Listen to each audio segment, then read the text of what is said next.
Bonjour à toutes et à tous. Je suis Hugo Manoukian, cofondateur de MoveOne. MoveOne est une start-up qui évolue dans le monde RH et qui développe une solution digitale de coaching à destination des managers et des futurs leaders des grandes entreprises. Alors je suis vraiment ravi de pouvoir intervenir et très fier d'intervenir sur ce sujet majeur de la transformation qu'est le leadership. Aujourd'hui, avec MoveOne, ça fait plus de 3 ans que justement on partage cette vision-là avec la plupart des grandes entreprises. On ne changera pas et on ne réinventera pas l'entreprise sans un changement complet de management et donc sans des leaders inspirants et qui nous permettent de nous développer. On parle aujourd'hui de transformation, de révolution technologique, du business, des organisations.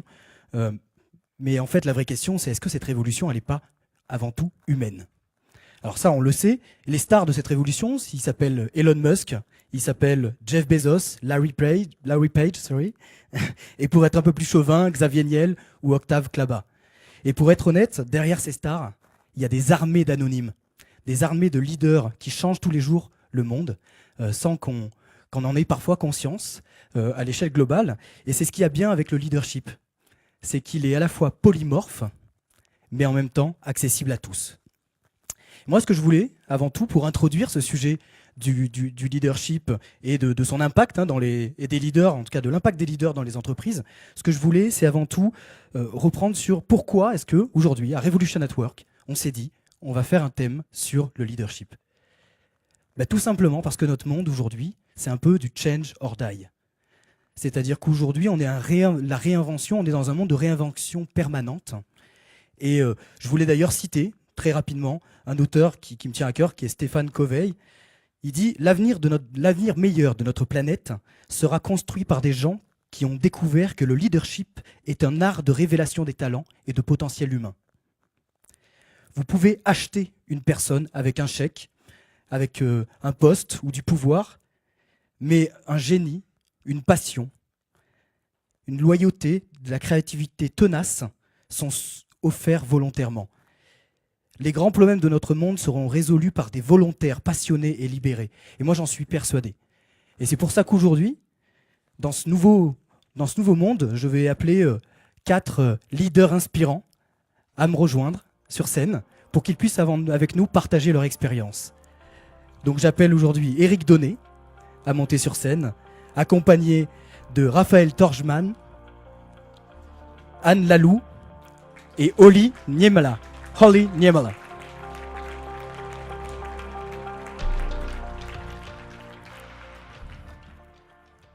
Bonjour à toutes et à tous et merci d'être présents aujourd'hui pour nous livrer votre vécu et en même temps votre expertise sur ce sujet. Vous avez 4 parcours, vous allez le voir, qui sont assez différents mais tout à fait complémentaires et j'espère qu'on va avoir un échange totalement riche.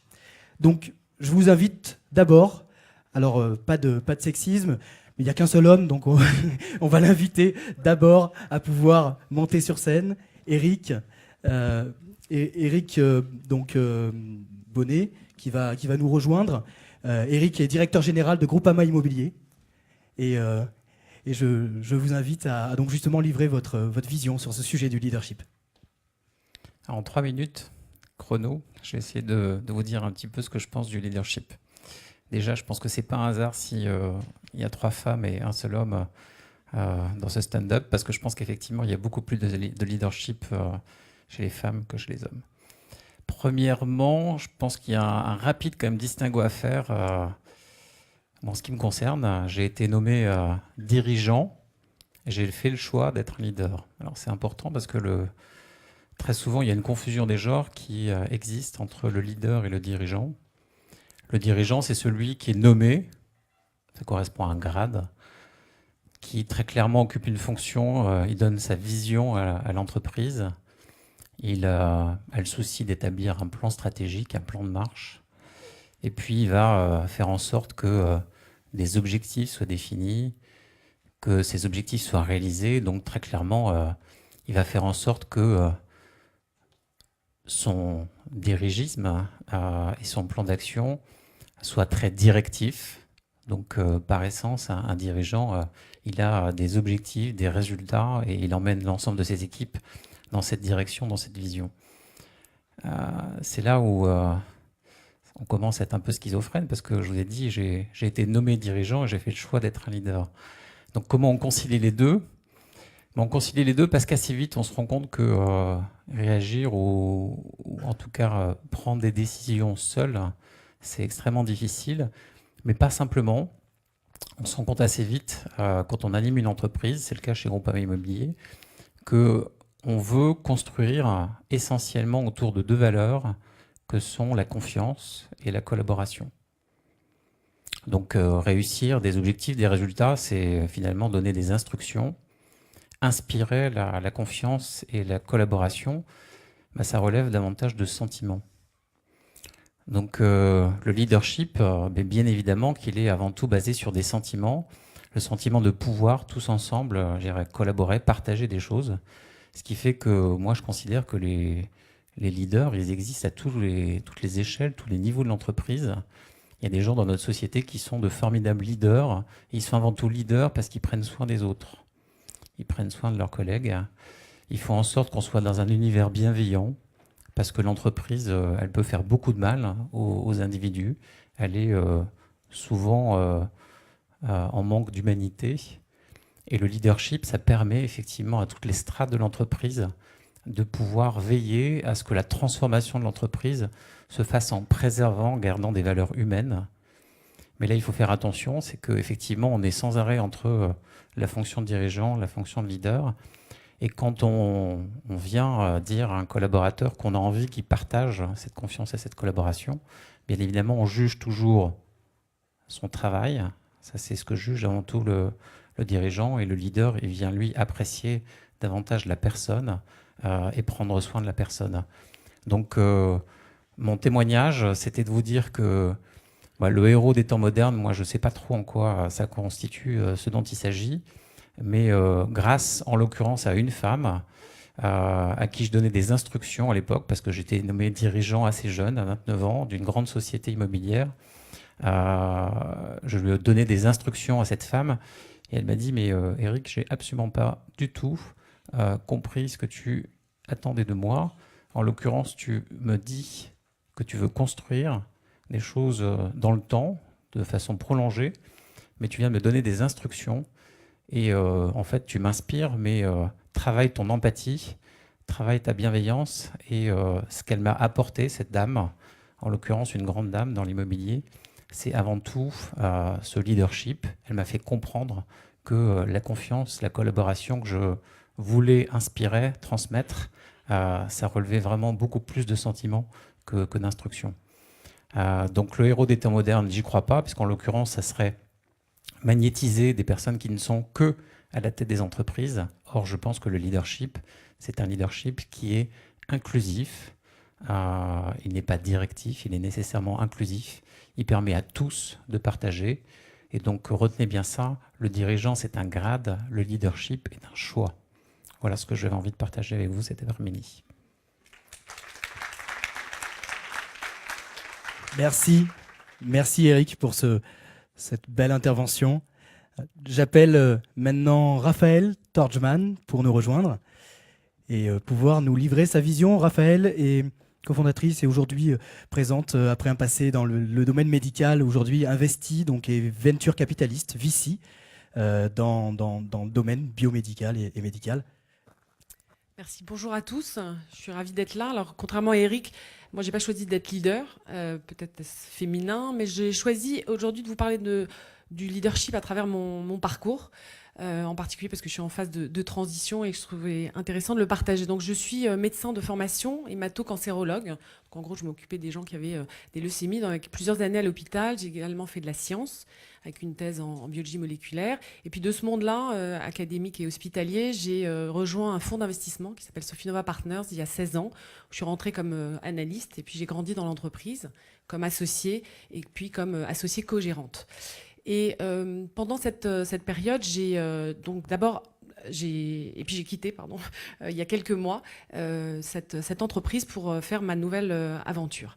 Pendant cette période, j'ai créé une association qui s'appelle WITH, pour Women Innovating Together in Healthcare, qui regroupe des femmes qui innovent dans la santé et des femmes qui sont de tous les maillons de la chaîne, de tout l'écosystème, pour tenter de faire avancer l'innovation médicale pour le bénéfice des patients.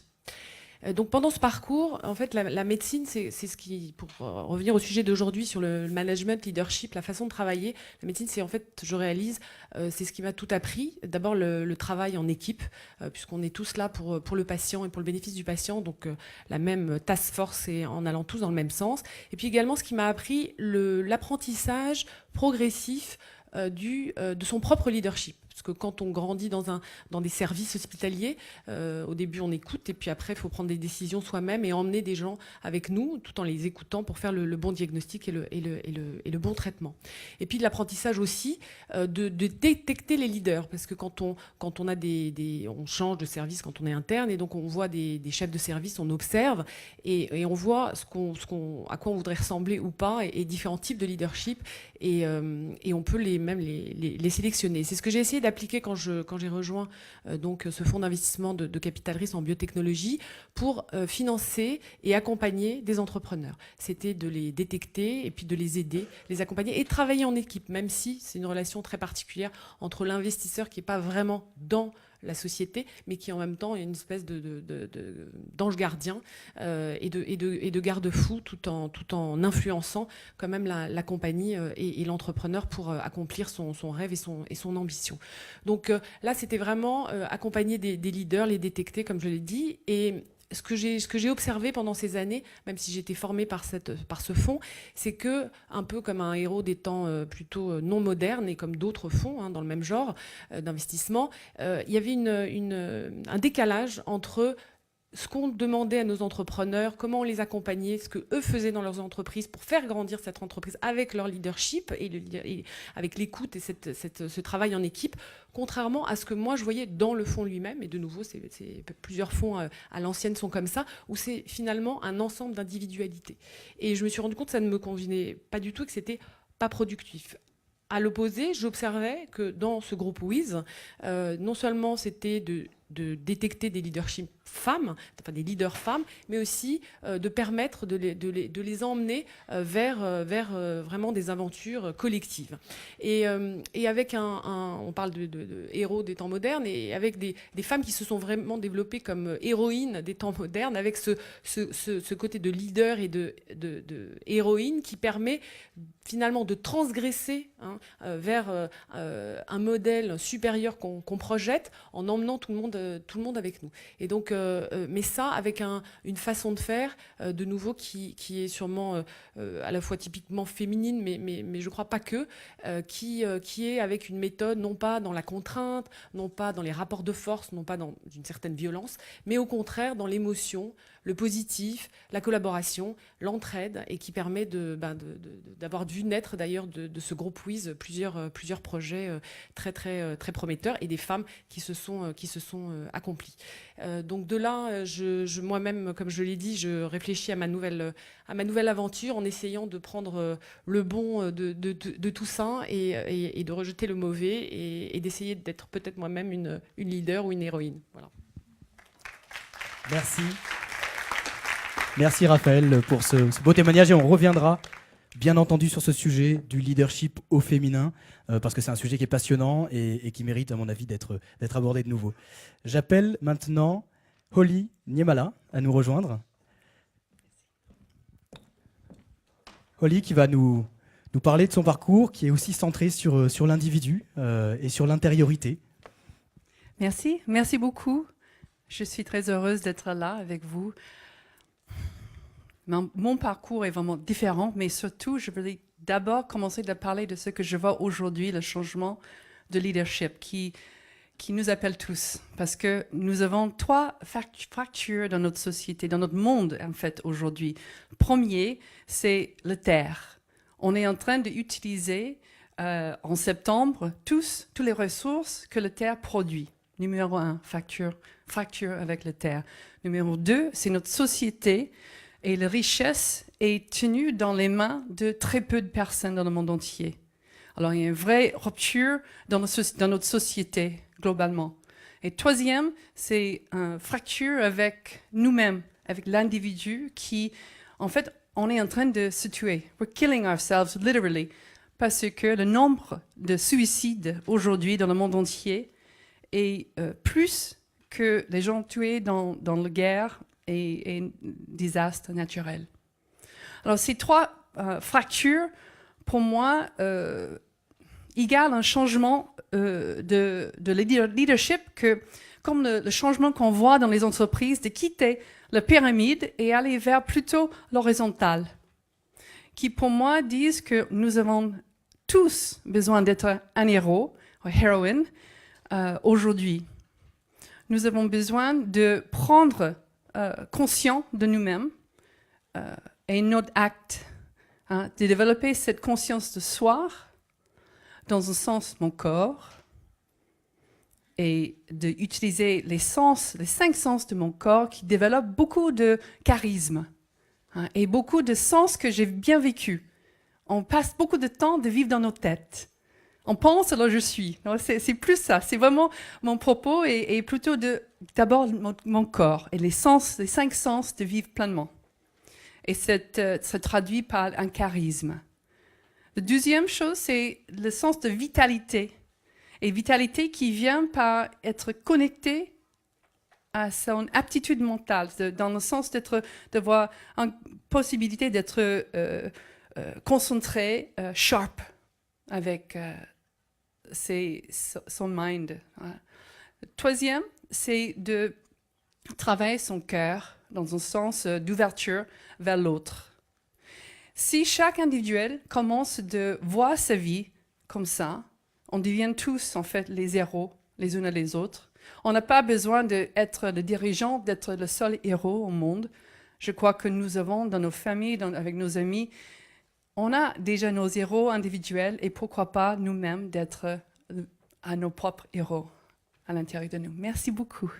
Merci beaucoup, Aurélie. Je te laisse repartir avec. Merci beaucoup. Alors j'appelle enfin, pour terminer, Anne Lalou, qui va nous parler, et qui est CEO et fondatrice de Web School, et donc qui va nous livrer aussi son expérience et son vécu sur le sujet. Ouais. Bonjour à toutes et à tous. Je vais vous parler avec mon double prisme, en fait, d'ex-DG d'une grande entreprise, et puis aujourd'hui entrepreneuse et fondatrice de la Web School. Et c'est avec ces doubles prismes que j'ai voulu regarder cette question du leadership et des héros des temps modernes, parce qu'aujourd'hui, je considère que j'en forme effectivement tous les jours et plus de 300 aujourd'hui. Mais pour moi, il y a une mise en perspective d'abord du contexte dans lequel on pense ça. Je ne suis pas là depuis tout ce matin, mais depuis que je suis arrivée à Revolution Network, j'entends le mot révolution digitale, le digital, la transformation. Et effectivement, cette question des nouvelles technologies est quand même l'élément contextuel. Et je voudrais juste qu'on soit clair, les nouvelles technologies, c'est pas un métier. Le digital n'est pas un métier. C'est un moyen qui, justement, transforme tous les métiers, qui va venir transformer, irriguer et impacter tous les secteurs et tous les métiers. Et c'est de là dont naissent les héros des temps modernes. Parce que pour moi, ce sont ceux qui sont aujourd'hui dans le monde du travail ou qui y arrivent et qui, en réalité, vont devoir changer de métier plusieurs fois dans leur vie. Ils vont devoir donc, et c'est cette phrase qu'on entend de plus en plus, mais qui aujourd'hui est devenue une réalité, ils vont devoir apprendre à apprendre. C'est-à-dire qu'ils vont tout au long de leur vie professionnelle devoir appréhender les nouvelles compétences qui sont nécessaires et voir où est-ce qu'ils vont pouvoir aller les trouver, les acquérir. Et dans ce contexte-là, l'entreprise, elle va devoir, en tout cas, accompagner ce mouvement. Je ne crois pas que ce soit l'entreprise qui va leur donner leurs nouvelles compétences ou les identifier, parce que justement, le leader, c'est celui qui va aller tout seul trouver les nouvelles compétences pour aller là où il a envie d'aller. Dans l'école que j'ai créée qui s'appelle la Web School, je dis toujours, votre métier n'existe pas encore, c'est vous qui allez l'inventer. Et la raison pour laquelle je l'ai créé, c'est pour leur donner le pouvoir à eux. Qu'ils n'aient jamais à subir leur vie professionnelle, mais qu'ils puissent justement la contrôler, l'anticiper. Et l'anticipation, ça passe par le fait de comprendre que dans ce monde qui est en constante évolution, parce que la complexité des nouvelles technologies, c'est que ce n'est pas quelque chose d'acté, c'est une dynamique, c'est un mouvement dont on ne connaît ni l'horizon, ni le terme, ni l'ampleur. Alors face à ça, ça a suscité beaucoup de fantasmes, beaucoup de peur, On peut en rester là, mais la réalité, c'est que ça donne un formidable potentiel et c'est une nouvelle manière de vivre sa vie professionnelle que ça permet. Et donc, moi, j'essaye de les accompagner là-dedans et je trouve que c'est une formidable aventure qu'on a devant soi. Et le nouveau leadership, c'est de savoir aussi accompagner tous ces nouveaux profils dans leur vie professionnelle. Merci. Merci beaucoup, Anne. Et d'ailleurs, un exemple qui illustre bien, c'est que plus de 50% des métiers, donc 50% aussi des métiers que vous exercez, vous, aujourd'hui dans cette salle, auront disparu ou en tout cas seront dépassés d'ici à 15 ans. Donc le leadership, il est essentiel à ce que chacun en ait un morceau, entre guillemets, ou en tout cas en incarne une partie dans son écosystème pour arriver justement à cette transformation qui est inévitable quoi qu'il arrive. Alors là, c'est la partie justement qui se veut beaucoup moins informelle, où on va commencer à échanger ensemble. Je veux avoir votre regard chacun sur des questions, sur des interrogations qu'on peut se poser dans la salle. Moi, je voulais démarrer avec une, peut-être avec vous, Eric, notamment sur le sujet. On se dit, en entreprise, on a déjà des managers, on a déjà des personnes qui sont censées guider, orienter. Pourquoi est-ce qu'aujourd'hui, ce concept de leadership et donc de leader est aussi crucial ? Je pense que c'est pourquoi j'ai insisté tout à l'heure. Le manager, il est avant tout pour moi le relais d'un axe qui est celui du dirigeant dans l'entreprise. Il n'a pas du tout le même axiome. On désigne aussi, on nomme statutairement les managers dans l'entreprise, les leaders. Et je pense que tous, on l'a bien dit, on l'a communiqué, que ce soit dans sa tête ou dans son corps. Finalement, il y a une forme d'autodésignation qui s'opère, une forme de curiosité que j'ai envie de dire absolue, et où surtout ce dont on a le plus besoin dans l'entreprise, c'est de ressentir l'humain. Le manager, c'est pas sa mission première. Le leader, ça l'est. Et encore une fois, on peut être très sévère parfois dans le monde de l'entreprise. Moi-même, j'ai vécu dans des entreprises où parfois je trouvais l'entreprise d'une violence totale. Et, la réaction, c'est de fuir et d'aller chercher finalement son bonheur au travail ailleurs. On le retrouve plus par des gens qui nous inspirent. Donc ça, c'est très clairement le rôle premier aussi du leader. Mais pas que. Le leader, il met en sécurité finalement. Il apporte une notion de quoi qu'il arrive, c'est ton travail que je vais juger, c'est pas ta personne. Et donc c'est pour moi il faut faire une dissociation complète entre le management et le leadership. Et je pense qu'on l'a tous bien exprimé en disant que finalement on pouvait être le héros de son propre sort.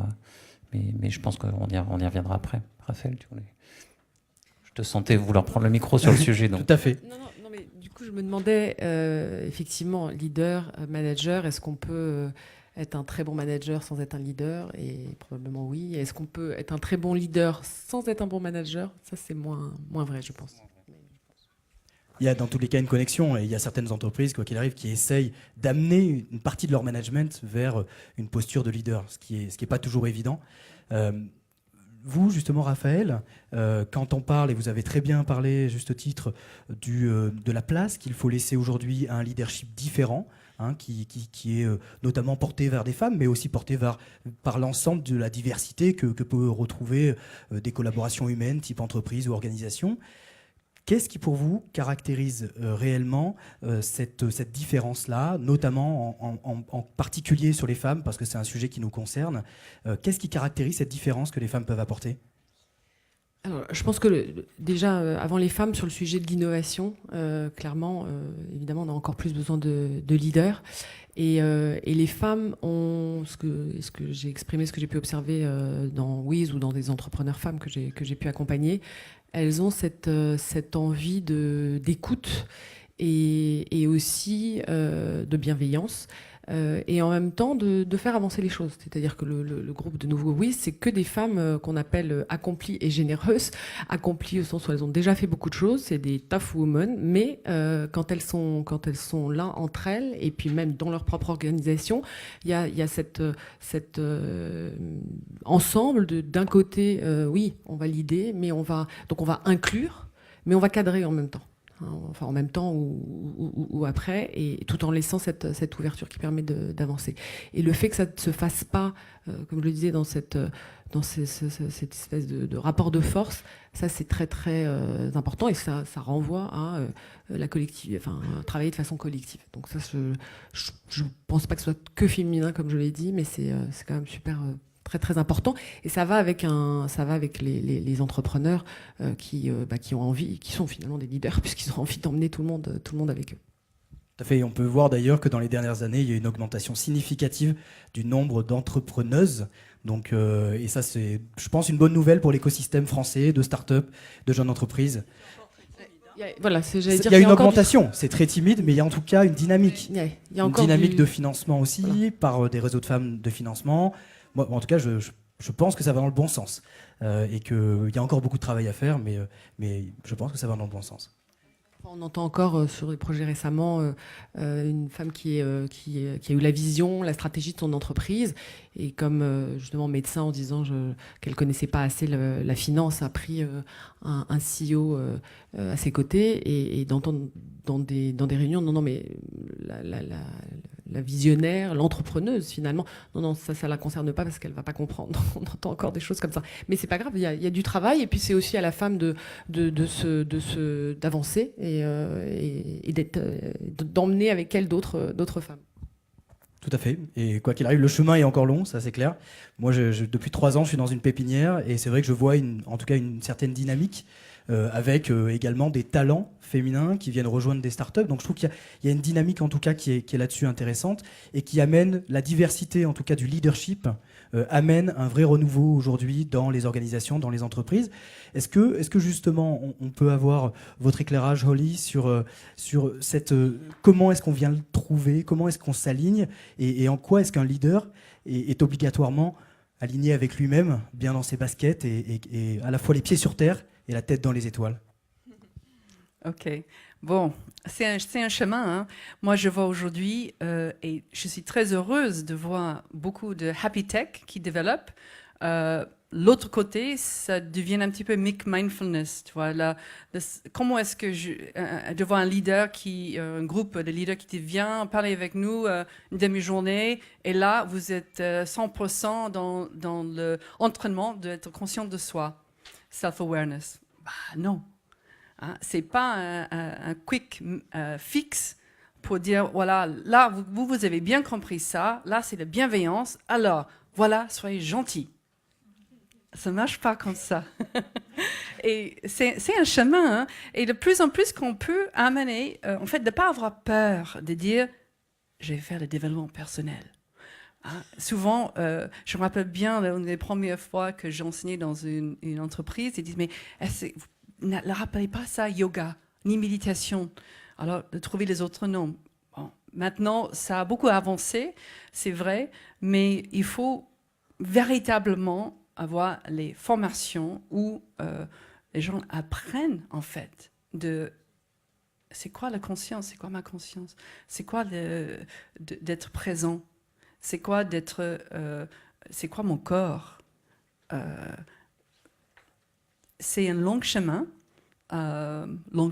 Enfin, il faut commencer. Et si les entreprises commencent de véritablement investir et pas simplement faire les one-shots, de faire venir voilà, le croissant le vendredi matin, les massages parce qu'on a beaucoup bossé, qui est bien. Mais il faut aller beaucoup plus loin, de développer un sens de stratégie overall pour toute l'entreprise dans le sens de bien-être. Et c'est la stratégie de développer les leaders pour comprendre, mais c'est quoi d'être conscient? Est-ce que je suis conscient? C'est quoi la présence? Je crois que les gens, on est en train de changer de modèle. Hein, les 45 et plus, et puis les jeunes que je rencontre, les écoles 42 heures et des autres startups, ils sont là. Et les autres, c'est un peu difficile. Anne, vous qui gravitez dans cet environnement, vous constatez la même chose? Enfin, moi, il y a plusieurs choses. Pardon, je réagis, Orly, parce que moi, je considère qu'il est plus important déjà qu'un collaborateur puisse dire librement « je ne sais pas faire, j'ai rien compris ». Et est-ce qu'on peut m'aider là parce que j'ai pas compris? C'est-à-dire avant d'être enfin, pour moi, l'univers professionnel, c'est un univers professionnel. On a par ailleurs un univers qui n'est non professionnel où on se réalise. Moi, je suis très très mal à l'aise avec les entreprises qui veulent aussi toucher au bien-être et en fait intervenir sur ce qui est de l'ordre de l'intime et de la vie de chacun des individus. Je m'excuse, mais moi, c'est un truc sur lequel, quand Google décide qu'il va mettre dans des congélos géants les ovocytes des femmes parce qu'on les fait beaucoup bosser, mais ça me rend dingue. Donc pardon, mais c'était mon... et en revanche, si on revient à ce pourquoi on est là pour un bien commun qui est l'intérêt général de l'entreprise. Dans l'intérêt général de l'entreprise, il y a la créativité, il y a de la performance, il y a du résultat, il y a de l'innovation. Enfin, on retrouve un certain nombre de fondamentaux. Et dans ce contexte-là, aujourd'hui, pour moi, la traduction de la bienveillance, c'est autoriser les gens à dire « je sais pas ». Autoriser l'erreur, ce qui en France est encore un truc... C'est désolé, j'ai pas éteint mon téléphone, voilà, ça y est, c'est tu. Il y a un truc absolument clé, c'est la tarte à la crème dans les conférences, mais dans la réalité de l'entreprise, le droit à l'échec, le droit à l'erreur, voire la compréhension enfin de l'erreur positive et du côté complètement constructif d'un échec, c'est quelque chose qui aujourd'hui est beaucoup plus pertinent dans les héros des temps modernes et dans le leadership, à mes yeux. Et donc voilà, moi, en termes de formation, c'est ça que je veux dire.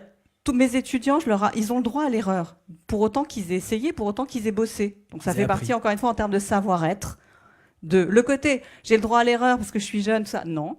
Ça marche pas. Si j'ai rien fait, ben, je me plante. Mais en revanche, si j'ai fait et que je me suis plantée, là, on va chercher le comment et pourquoi, et on est collectivement responsable dans ces cas-là d'un échec dont on va apprendre quelque chose. Oui, tout à fait.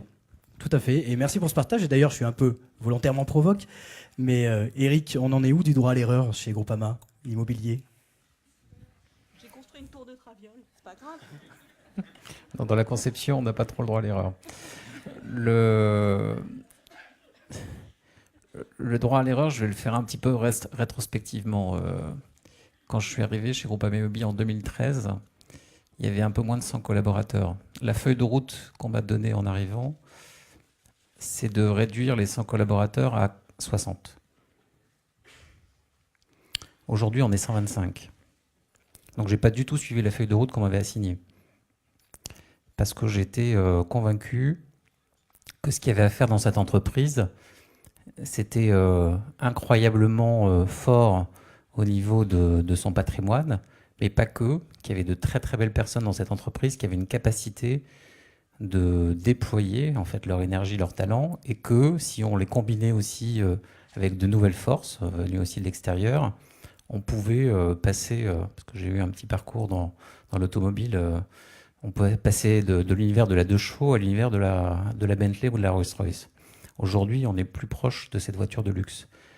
Donc le droit à l'erreur, il est forcément complet parce que ce qu'il faut, et Anne l'a très justement rappelé, c'est donner l'opportunité à quelqu'un ou à chacun, en tout cas, de se dire « je peux essayer, j'ai le droit d'essayer » et effectivement de se planter. Moi, ce que j'ai imposé, finalement, c'est l'obligation d'essayer. Avec bienveillance, mais l'obligation d'essayer. Et ce que j'ai du mal, en fait, encore aujourd'hui à supporter, c'est les gens qui n'essayent pas. La pire chose, c'est de ne rien faire, c'est ça? La pire chose, c'est de se dire qu'effectivement, on décide que c'est pour les autres et que ça ne s'applique pas pour soi et qu'on ne peut rien faire. Et y compris, en fait, sur le droit à l'erreur, je suis le premier auquel ça s'applique. En fait, on a des journées, une intensité par rapport à l'ensemble des projets qu'on gère. Moi, je mesure dans l'immobilier, en fait, l'intensité d'une société à son pipeline de développement. Quand je suis arrivé chez Groupama Immobilier, c'était assez simple. Le pipeline de développement, c'était égal à 0. Il y avait 0 projet qui représentait 0 euros. Et 0 risque. Et donc 0 risque. Aujourd'hui, c'est 16 projets qui représentent 1 milliard d'euros de capitaux. Donc c'est beaucoup d'intensité, c'est beaucoup d'énergie, c'est donc beaucoup de risques. Et le dirigeant en premier lieu, c'est 25-30 décisions par jour à prendre sur lesquelles nécessairement on se plante et nécessairement on en prend des mauvaises. Et c'est pas grave. L'important, c'est comment, dans les 48 heures, 72 heures ou la semaine qui suit, les décisions qu'on a prises, in fine, qui dans un court terme se révèlent être de mauvaises décisions, comment on les corrige, ou 6 mois après, ou 1 an après, comment on les rattrape, parce qu'on ne peut pas tout gérer et effectivement être au courant de tout ce qui se passe dans l'entreprise.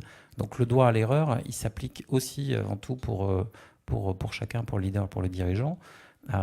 Mais je pense qu'effectivement, Groupama Immobilier, c'est franchement la société que je dirige aujourd'hui, que j'ai le plus de fierté à diriger. Qui s'est transformé aussi. Donc la fierté du dirigeant, comme je pense de chacun de ses membres, j'ai offert il y a moins d'une semaine un livre à chaque collaborateur de Groupama qui s'appelle Les Bâtisseurs. Dans ce livre, généralement quand on est une société immobilière, on fait un bouquin où on tourne les pages et on se réjouit de la beauté des actifs, des tours qu'on construit, des centres commerciaux qu'on construit, etc. Dans ce bouquin, il n'y a pas un seul actif, il n'y a que les hommes et les femmes qui composent Groupama Immobilier et qui tous ont le sourire. Ben moi, c'est ma plus grande fierté.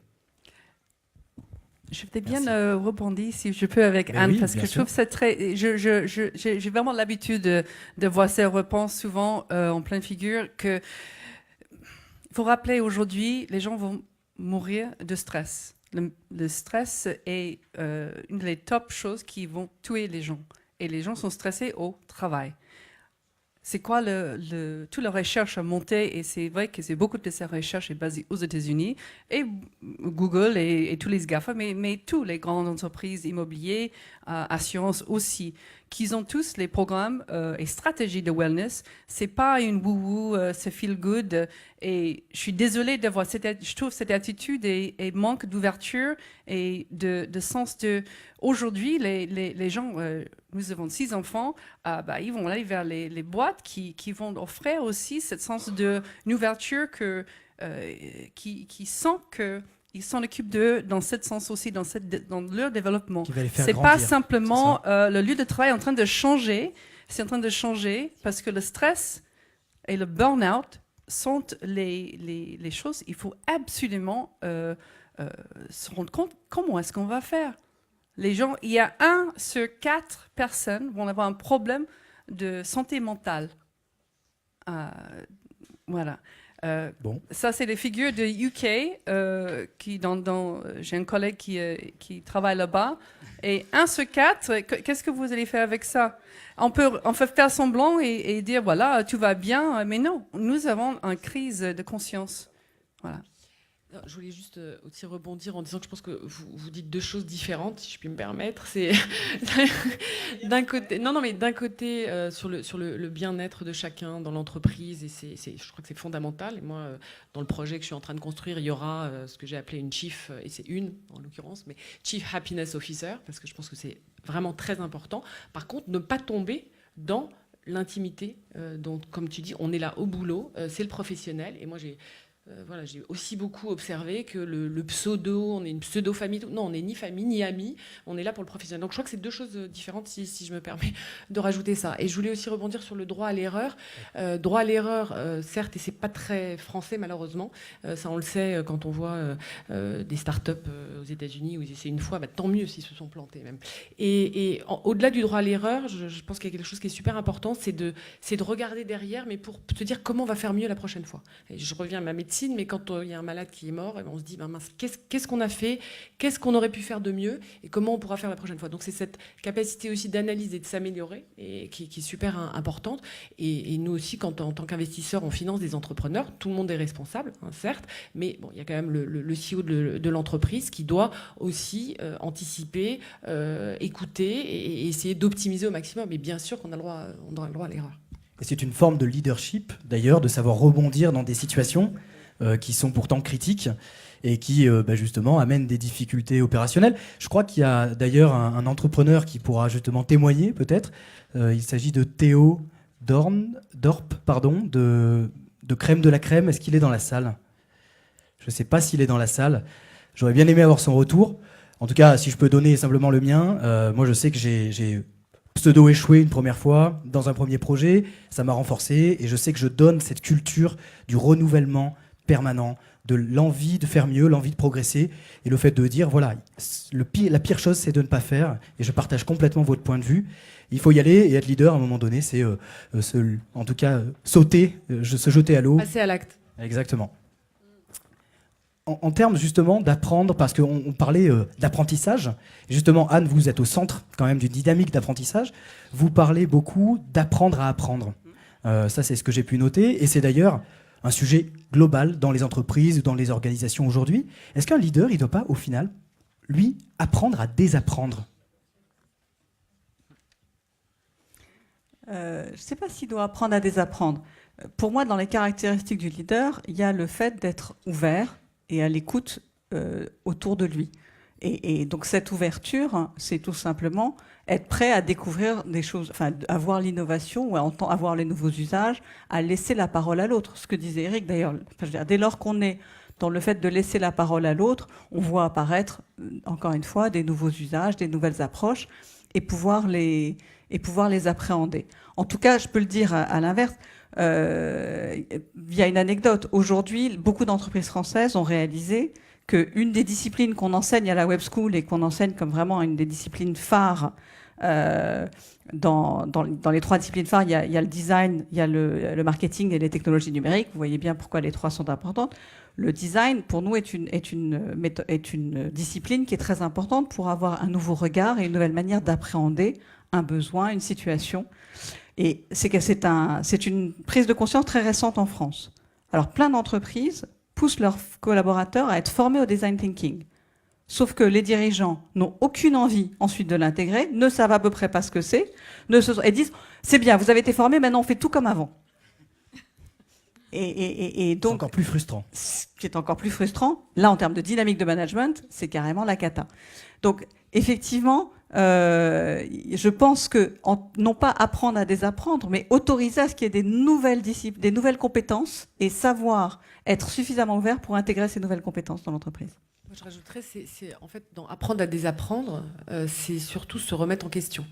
Et en permanence, voilà, de se dire qu'est-ce que je pourrais faire mieux ou de nouveau qui améliore pour tout le monde. Et l'apprentissage aussi, c'est important dans toute sa vie parce que maintenant, on sait, avec la neuroplasticité, on peut toujours apprendre des choses. On peut toujours... les gens qui viennent à les formations que je donne, par exemple, disent « Non, je suis câblé comme ça, je ne peux pas ». Et c'est pas vrai. On peut tous rechanger et recabler son cerveau. Et c'est très important jusqu'à la fin de nos vies d'apprendre des choses, les langages, les changements d'habitude, etc. Voilà. Le mot de la fin, Eric, sur le sujet ? Moi, ce que je voudrais souligner, c'est que si on prend par exemple notre exemple, on est dans un monde qui est pas simplement de plus en plus complexe, mais ouvert. Et une des difficultés qu'on traverse, et en tout cas nous-mêmes qu'on va traverser dans les années qui viennent, c'est qu'on a un univers du travail professionnel qui évolue, qui change. Et notamment, on est soumis à tout ce qui est télétravail ou travail à distance. Et c'est franchement dans ces périodes où les concepts de management, de dirigeants, de leadership émergent aussi de façon accélérée et accentuée. Gérer des personnes à distance dans un univers de bien-être parce qu'elles sont chez elles, donc a priori dans des dispositions qui sont importantes. Pour un dirigeant, c'est très très interpellant. Pour le leadership aussi, c'est un vecteur finalement de partage et de collaboration qui est fort. Et le plus grand acte de confiance qu'un dirigeant ou qu'un entrepreneur puisse faire auprès de ses collaborateurs, c'est de le laisser travailler d'où il souhaite. C'est pour moi c'est l'acte fondateur le plus grand en termes de témoignage de confiance. Et je ne comprends pas aujourd'hui qu'on soit, notamment en France, avec un tel retard. Il y a des dirigeants qui, honnêtement, ont des jeunes enfants. Ils laissent leurs jeunes enfants à des nounous qui connaissent à peine. Parfois, c'est mon cas. Quand j'ai une nounou qui n'est pas là, et ben, au pied levé, il faut que je la remplace. Et je confie parfois mes enfants à des nounous que je connais à peine. Et quand j'entends certains dirigeants qui ont autant de retenue à pouvoir dire à leurs équipes « tu peux travailler de chez toi ou tu peux travailler à distance », il y a quelque chose qui m'interpelle dans cette relation au travail où on fait confiance à des gens qu'on ne connaît pas pour garder ses enfants et on n'autorise pas ses collaborateurs à travailler de chez soi pendant 24 heures. Là, en termes de bien-être, c'est quand même assez stupéfiant. Donc on a intérêt effectivement à bouger vite, parce que nos sociétés vont bouger vite, mais c'est un acte de confiance fort qui pour moi va aussi dans ce leadership, dans ce management et in fine dans ce dirigisme, parce que c'est une force aussi entre guillemets de management des organisations, va quand même être un formidable accélérateur dans nos réflexions. Ouais, tout à fait. Moi, je partage complètement. Et en tous les cas, je voulais tous vous remercier, tous les quatre, d'avoir pu, avec nous, partager ce moment. Donc, merci, on peut les applaudir.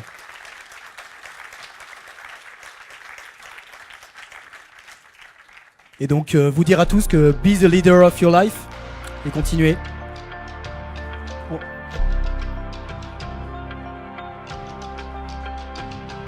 On va prendre quelques questions. Alors, je crois qu'il y avait une question par là-bas. J'avais vu quelqu'un juste ici. Alors, je vais continuer mon petit travail d'essayer de faire le porte-voix de ce groupe. N'hésitez pas, s'il y en a qui ont des questions, à lever la main et une hôtesse passera aussi vous donner le micro. J'avais une question par rapport à ce qui a été dit et en introduction et en fil rouge. Moi, on m'a souvent biberonné, en tout cas, au fait que le manager devait changer, devait devenir leader. Là, j'entends quelque chose de différent, qui est de dire le manager existe, il a bien son rôle, sa place, et certains managers ou pas choisissent d'être leader. Choisir, ça veut dire avoir la capacité ou apprendre à avoir la capacité. Déjà, est-ce qu'on peut apprendre à être leader ou est-ce qu'on choisit juste de révéler sa posture de leader ? Moi, je pense que justement, on ne se décrète pas leader. Je crois que ça se fait, c'est comme les entrepreneurs. C'est une fois qu'on a entrepris qu'on dit « Ah oui, j'ai été entrepreneur ». Donc, je pense qu'on le choisit de manière probablement inconsciente. Mais en tout cas, c'est ma vision. Oui, et si un manager n'a pas du tout envie de devenir leader, il a effectivement ce choix. Encore une fois, hein, le management, il se traduit par l'entreprise avant tout par un grade.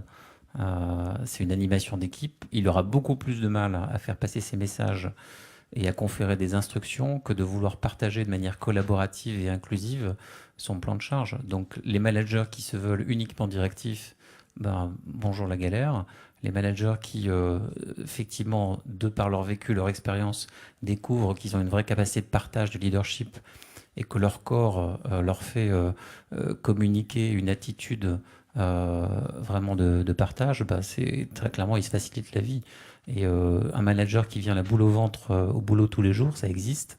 Je pense pas qu'il ait effectivement des journées de travail qui soient extrêmement fructueuses. Il peut souffrir de burn-out ou de stress. Il a, je pense, s'il a ce constat, à positiver ce burn-out ou ce stress en se disant j'ai peut-être quelque chose à faire pour changer et corriger le tir. Ouais. Moi, je voudrais juste rajouter, je crois qu'aujourd'hui, dans les organisations, se révèlent de plus en plus en fait deux postures différentes. La posture du manager leader et la posture du manager expert. Et on ne demande plus la même chose aux uns et aux autres. Et je crois qu'avant, on mettait en posture de leadership des experts au prétexte qu'ils avaient une expertise. Je crois qu'aujourd'hui, les organisations ont suffisamment de maturité pour faire un peu cette distinction. Et donc ne plus mettre en position de leadership des gens qui n'en ont pas effectivement les savoir-être et qui pour autant sont détenteurs d'un certain nombre de compétences qui sont essentielles à l'entreprise. Et ça, je crois qu'en termes d'évolution des organisations, c'est une évolution que moi, je suis administratrice d'un certain nombre de groupes, c'est une évolution que je constate et que les RH sont effectivement en train de déployer. Et en même temps, intra-groupe ou individu presque, le manager expert peut être à un moment donné leader. Parce qu'il est, mais là, il est top du top, lui. Non, il peut être leader dans une situation, dans un moment donné. S'il est sur la technologie, je pense qu'il y a exercer un leadership. C'est pas être leader, c'est exercer un leadership. Je pense que d'entraîner sur un projet, alors qu'on n'est que expert technique, on exerce un leadership. C'est pas être leader, c'est exercer un leadership. Exactement. Oui, je suis d'accord avec ça. C'est comme dans la nature, on voit dans un ruche, il y a un seul queen bee. Alors, est-ce qu'on est tous les leaders? Est-ce qu'il y a que quelques personnes qui sont les leaders? Alors, j'aime beaucoup, Anne, ce que tu as dit vis-à-vis les managers, experts et les leaders. Je crois que si les gens viennent et disent, moi, je veux vraiment avoir les compétences pour le 21e siècle qui sont dans l'intelligence émotionnelle, qui vont m'aider d'être un leader, voilà, il y a beaucoup de réponses. Mais ces mêmes compétences sont utilisables pour les managers et pour les salariés et pour tout le monde. C'est vraiment, on est en train de créer, naître notre société. Comme j'ai dit à mes 3 minutes au début, je crois que si on est quelque part tous les leaders. Et les leaders inspirés qui vont être nos héros, le Michel Landel comme Sodexo, qui a fait des choses extraordinaires. C'est un leader, un grand leader, mais il y a plein d'autres autour. Voilà. Mais je crois qu'on peut apprendre, effectivement. Ne nous mettons pas trop dans des cases. Alors justement, si tout à l'heure on parlait, on a le dirigeant leader, très bien, on voit tous, on a tous des figures emblématiques, etc. Il y en a eu en introduction, il y en a plein d'autres. Voilà. Le manager leader, on vient d'en parler aussi. Après, la possibilité de se dire, tout collaborateur aujourd'hui dans une structure, quelle que soit sa structure, peut devenir un leader. Un manager, en tout cas mon sens, ça se définit par porteur soit d'une structure organisationnelle, d'un projet, où il porte un processus, où il porte un budget. Un leader, il porte quoi au final? Une vision.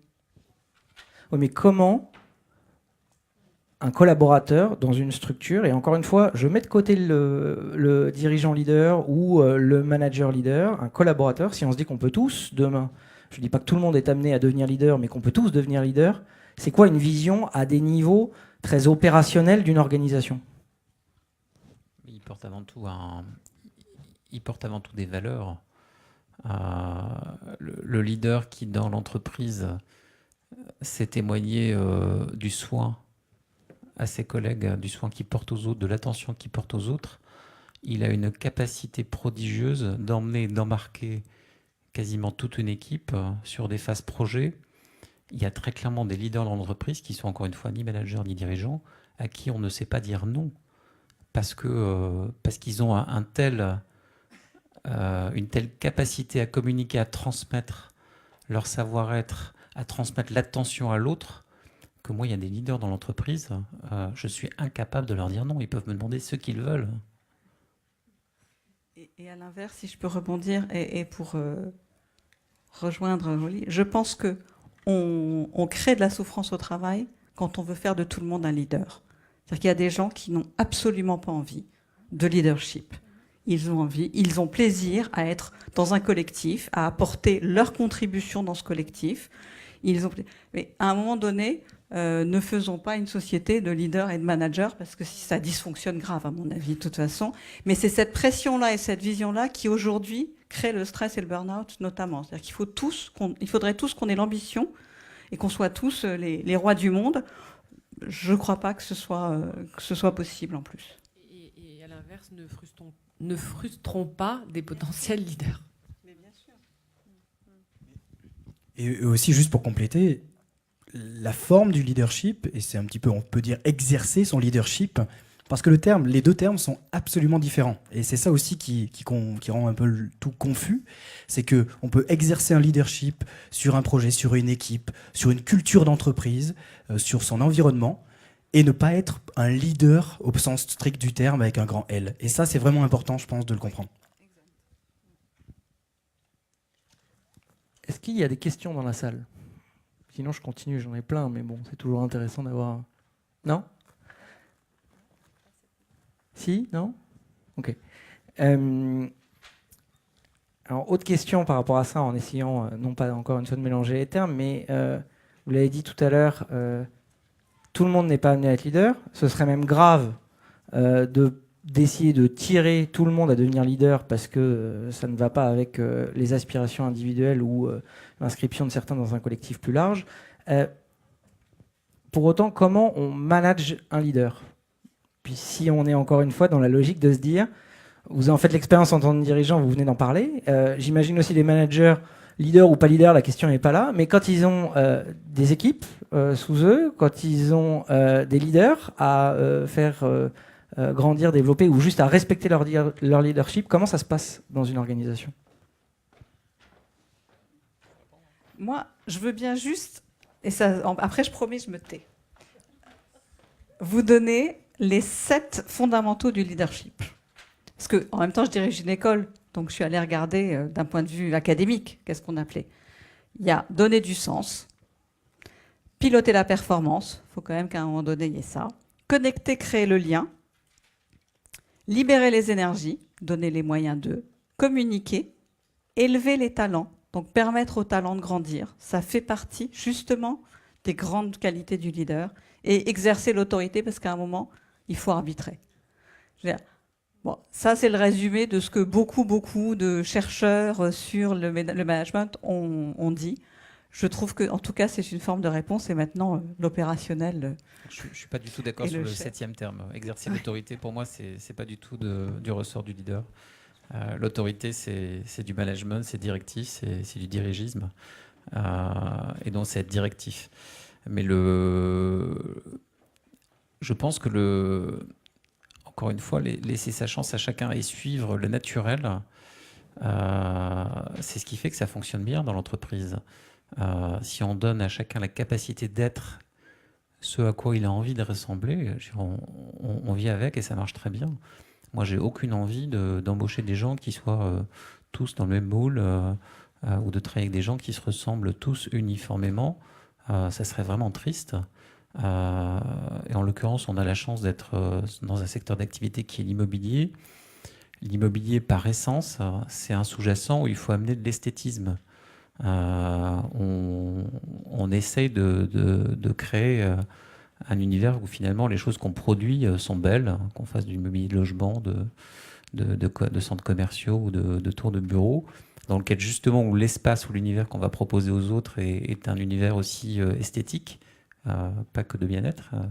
Et donc le leader, c'est aussi quelqu'un qui, par rapport à tout ce travail, amène sa contribution. Ça vient naturellement. Et comme le disait Anne, l'idée, c'est de surtout forcer personne, c'est d'accompagner. Et cet accompagnement dans l'entreprise, franchement, il se fait de manière totalement intuitive. Moi, je pense qu'il n'y a pas de recette. Et c'est l'écoute de l'autre qui permet de découvrir. Moi, j'ai découvert, en tout cas en rejoignant en 2013 Groupe Immobilier, au bout de quasiment 5 années, je n'avais absolument pas en tête la qualité et le fait d'avoir à travailler avec d'aussi belles personnes. J'ai découvert des personnes qui sont aujourd'hui radieuses, dont je ne soupçonnais pas le talent en arrivant dans cette entreprise en 2013. Et c'est une grande chance. Et on ne s'est pas révélé l'un à l'autre comme ça en un jour J. On s'est laissé du temps. Mais aujourd'hui, voilà, je découvre le potentiel des gens avec lesquels je travaille et je m'en réjouis tous les jours. Mais c'est venu, j'ai envie de dire, spontanément, et la forme de la relation, elle s'est établie là aussi intuitivement. Je voudrais bien ajouter que les Nations Unies et OCDE, aussi une grande étude, recherche faite aux États-Unis par les US Navy en montrant qu'en fait, toutes les qualités, toutes les compétences qui sortent de l'intelligence émotionnelle sont beaucoup plus importantes pour les leaders de demain, aujourd'hui, que des autres. Dans le sens de l'autorité, diriger, voilà, c'est beaucoup plus apprécié. Si on parle d'un leader, c'est quelqu'un qui guide les gens le suivent. Ah là, dans le US Navy, c'est le commander, l'admiral, qui, son équipe a suivi n'importe où. Et c'était un homme qui était 100% dans toutes les compétences de l'intelligence émotionnelle. Et c'est hyper important de rappeler. Ça, on parle de les Queen Bees, ou les top échelons de leaders de les grandes entreprises. C'est ça les compétences qui ont demandé. Moi, je pense que la pire des choses pour un leader, c'est d'être managé, entre guillemets, comme tout le monde. Et aujourd'hui, les leaders tels qu'ils sont, ils ont besoin d'avoir un manager qui a compris leur aspect particulier, le rôle qu'ils ont à jouer dans l'organisation, et donc qui va adapter son management à lui. Et c'est vrai que c'est le management qui qui s'adapte aux leaders, comme il s'adapte d'ailleurs à des personnes qui ne sont pas leaders dans l'organisation, qui va faire la richesse, je pense, de la relation entre ce manager et ce leader-là. Et c'est d'ailleurs, je pense, qu'on essaye de plus en plus de faire comprendre aux managers, c'est qu'il peut avoir une palette de façons de manager en fonction des populations, qui sont des millennials, des jeunes qui arrivent avec la niaque, qui sont des populations plus seniors, qui sont des populations de leaders ou d'experts, et ainsi de suite. Et ça, c'est la vraie richesse, je pense, du métier, en tout cas de la fonction de manager aujourd'hui. Effectivement, donc dans l'accompagnement et de permettre justement à ce leader d'éclore, plutôt que d'entendre des choses qu'on peut entendre, parce que c'est très, très en rapport avec le manager et sa capacité justement de super leader, d'écouter ses leaders, d'entendre de high maintenance, quoi. Ah, cette personne, elle est high maintenance. Mais en fait, c'est pas high maintenance, c'est juste qu'il faut l'écouter et voir son développement, mais au sein évidemment de l'entreprise d'une façon non pas personnelle. Merci beaucoup. Je crois qu'on va devoir clore maintenant ce temps. Merci encore pour votre temps et vos réponses. Et on va continuer la suite des discussions. Merci.